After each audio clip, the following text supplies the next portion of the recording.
Таңкы саат 4. Абыл Кыргызстандын эч бир облус районуна карабаган 200 түтүндүү айылдын эски дарбазасы. Дарбазага кире бергендеги береги жепирейген кепе элеттиктердин конторасы экенине ишенесизби? Короз кыйкырар үрүл таңда барганыбыздын себеби. Бул жердин тургундары таңкы саат 5-тен баштап тирилик үчүн дал ушул дарбазанын оозуна чогуларын уктук. Бирок биз барган мезгилде айыл тынч уйкуда жатты. Бул эмне болгон айыл? Кимдер жашайт? Энен токтолобуз. Бишкек шаарынан болжол менен 100 чакырым алыстагы бул айыл Достук деп аталат. СССР тушунда дача экен. Кийин Тажикстандагы жарандык согуштан качып келген этникалык боордошторубузду кыргыз бийлиги Сары Өзөн чүйгө жайгаштырганы белгилүү.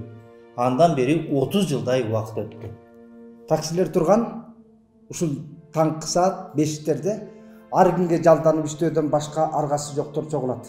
Эркектер курулуш иштерине, а зайыптары талаа иштерине барып мандикерлик кылышат. Биз барган күнү аба ырайы түнөрүп тургандыктан саналуу гана адамга жолуктук. Бул жердин элинин тирилиги эмне менен негизинен? Жалдан иштейт ошо. Жалдан иштейт. Жер үйлүштөр жогунан да. Жок. Мал бармаганда бар эми биринчи жерине да. Жайыт жок да. Ошо. Анан проблемасы эмне? Статус жок айылда. Токмокко же сайлыкка карабайт. Эки жакка карабайт. Ортодо чучулак частный болду жүрөт. 30 жылдан бери ушундай акыбалда. Жарандыкты бардыгы алганбы, албаган? Жок, жарандыктыкы. Бирин экинде бар. Бирин экинде. Мен деле ушу жердин тургунумун. Атыңыз ким, аты? Бакытбек. Бакытбек. Жерге талдан кайсы жылдары келдиңиздер? Жерге талдан 2008. 2008.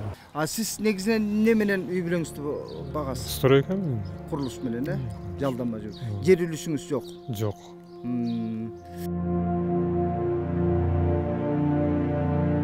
Бизде эч эме жок.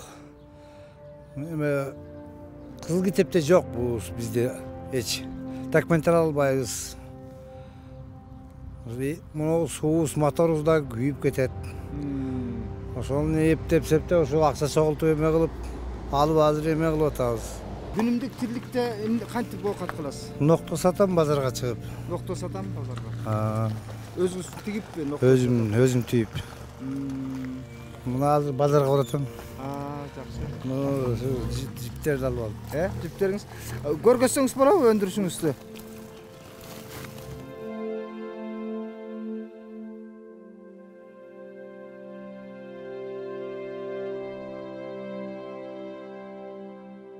Проблеманы жаңа эле кеп кылып баштаганда сен чалып калдың.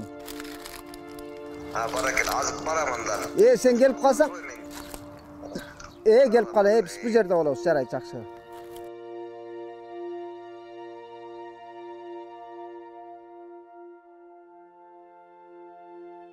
Сен контораңга тошактан барып сүйлөшпөйлү көп нерсе. Биздин иш ордубуз бул жерде.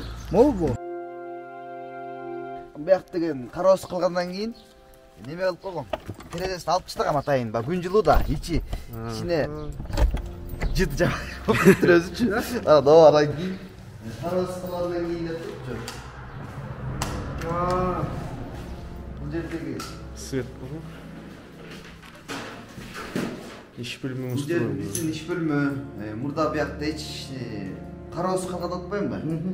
Анан кийин актап бир аз оңдоп түзөгөндөн кийинкиси бул.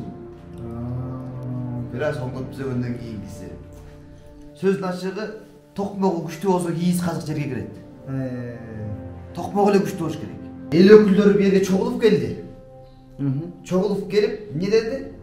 Кол ушуруп туруп беришти. Келип астыга, мынакей келдик бирlan. Эмне дейсиң? Бизде каражат жок. Бизде эч кандай каражат бөлүнбөгөндөн кийин силер эчтеке бөлө албайбыз деп айтышты. Айтор биякта чүйө буласынын башчылары келди да. Анан алар айтышты, биз эчтеке кыла албайбыз дешти. Анан алардын жардамы ушул болду. Арабтардын дарегин, могул араб туугандардын ушул дареге кайрыл деген жардамы болду. Борбордук бийликке коңгуроо каккан рычагыңар жок экен да колуңарда. Бизде бийликке какканга эч кандай рычаг жок. Эгерде бу жерде бир өндүрүш болгондо, бу жерде кандайдыр бир ресурс болгондо, мисалы жер үлүштөрү болуп, айдоо жерлери болуп, ошол жерден ресурс налогтор түшүп турганда анда бияктын канын жерге тамызбай эч жак өздөрүнүн карамагын алмакта. Өткөндө бизге фак куруп бергенге демөөрчүлөр таптым да. Анан тапкан алар эмне дешти? Жер керек документи менен деди.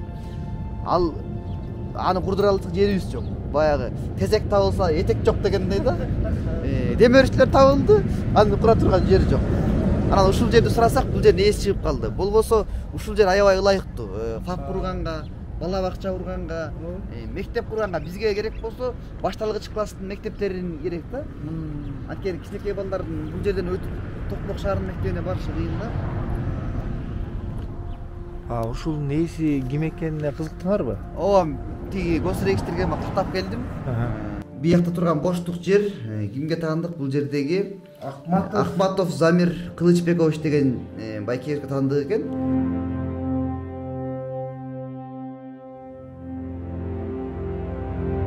Айылды каңырсыган же туруп турат.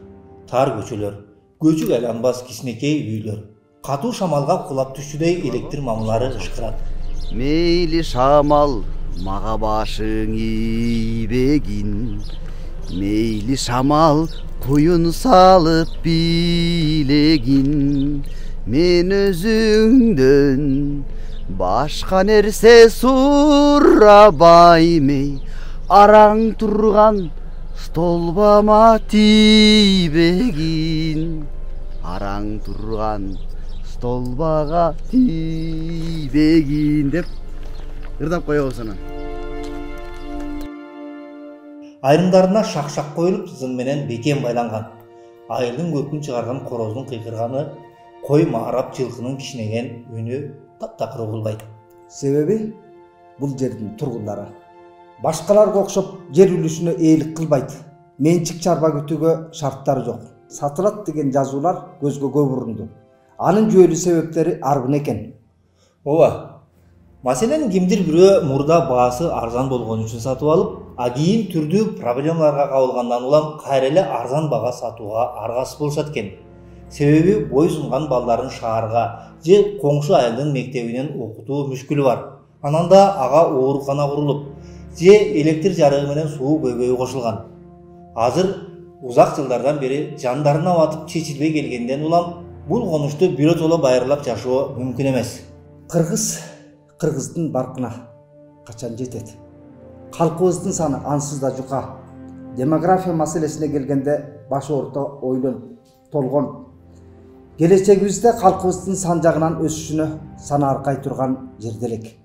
Тилекке каршы алысты ойлобогон чоңдорубуз сырттан келген боордошторубуздун чекесин жылтарып саясат жүргүздүбү? Жок. Маселен, ата-энеси жарандык алганы менен, демек балдары да автоматтык түрдө Кыргызстандын жарандыгын алууга укугу бар деп ойлорсуздар. Иш жүзүндө андай эмес экен.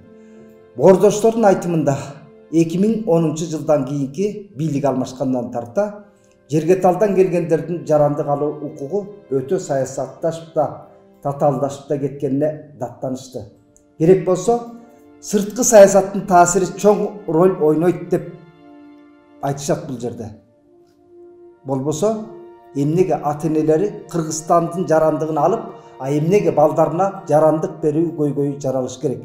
Таңдан кечке жерден баш көтөрбөй иштеген боордошторубузга тагдыр эмне мынча таш боор деп тагдырды күнөөлөгөнүбүз болбойт.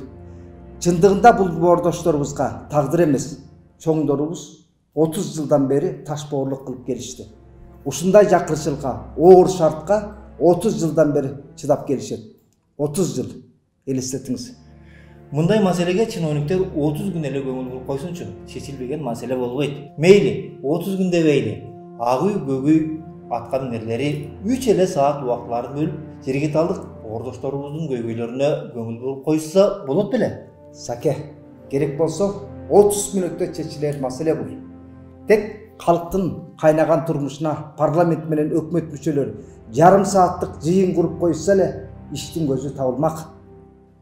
Ошол жерге талдык боордоштордун өкүлдөрүн да жыйынга катыштырып, арыз арманыңарды айткылачы, датыңарды угалы деп койгон бирөө жарым чыкпай атканда кеп. Бир уйдун мүйүзү сынса, 1000 уйдун сөөгү зыркырагандай, эмнеге кыргыз урпагы бири-бирине таш боору болуш керек?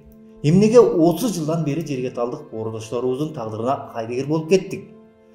Болбосо булар жыргаганан Кыргызстанга баш баяна кездеп келишти беле. Курама жыйып журт кылган кайраманас өлбөй кала.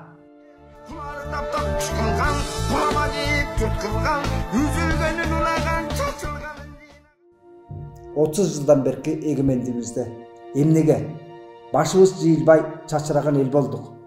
Дүйнөнүн туш тарабына чачылып, кайың барбы? Кыргыз балта чаппаган, кыржон барбы? Кыргыз кыргын таппаган деп кайра күрсүнөрдөргө келдик бемне. Элибизде бийиң кылаң болсо, элиң ылаң болор деген уш эмеспи? 30 жылдан бери кыргыз бийлигинин чабалдыгын караңыздар. Дипломатиялык мамиле курууда алыскы өнүккөн өлкөлөр менен болгон мамилени айтпайлы. Ушу турган коңшу мамлекеттер менен ымала түзө алыштыбы, чоңдорубуз? Жок. Мейли. Кыргыз бийлиги тышкы дипломатиялык кызматташууларда алыскы өлкөлөр менен туруктуу алака мамиле кылууга жарабады.